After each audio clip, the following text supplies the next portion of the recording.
c'est évident qu'on ne pouvait pas rien faire avec ce qui est arrivé la semaine dernière. Les bars paient aujourd'hui pour le laxisme de certains tenanciers.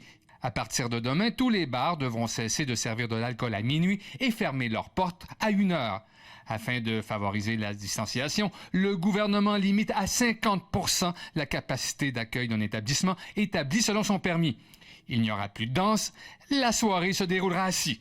Le ministre se défend de mettre à risque la rentrée scolaire. C'est pas les bars ou les écoles. Pour moi, c'est on va travailler pour trouver une solution correcte parce que c'est des entrepreneurs et il y a un besoin, les clients ont besoin de sortir. Je voudrais pas que quelques personnes irresponsables remettent en question le retour à l'école. Bien sûr, ça ne fait pas l'affaire des bars, déjà éprouvés par 3 mois et demi de fermeture. Je perds 35 à 40 % de mon chiffre d'affaires à chaque jour.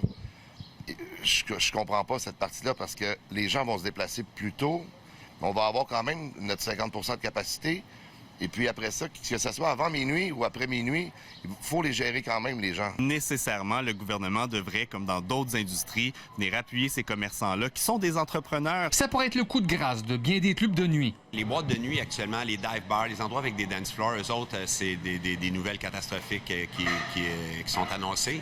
Par contre, pour d'autres types d'établissements, plus avec des permis de restaurant ou MAPAC, c'est des contraintes, oui, mais ça met moins tout en péril. Québec annonce du même coup qu'il va renforcer la présence policière près des bars et qu'il va augmenter également le nombre d'inspecteurs de la CNESST sous peine de sanctions. Malheureusement, s'il y a des propriétaires qui ne respectent pas les règles, bien, on va agir avec des outils qu'on a, notamment la suppression d'un permis. Pas d'annonce sur l'obligation de porter un masque dans les lieux publics fermés. Les mesures présentées aujourd'hui pourraient changer selon l'évolution de la situation. Richard Olivier, TVA Nouvelles, Montréal.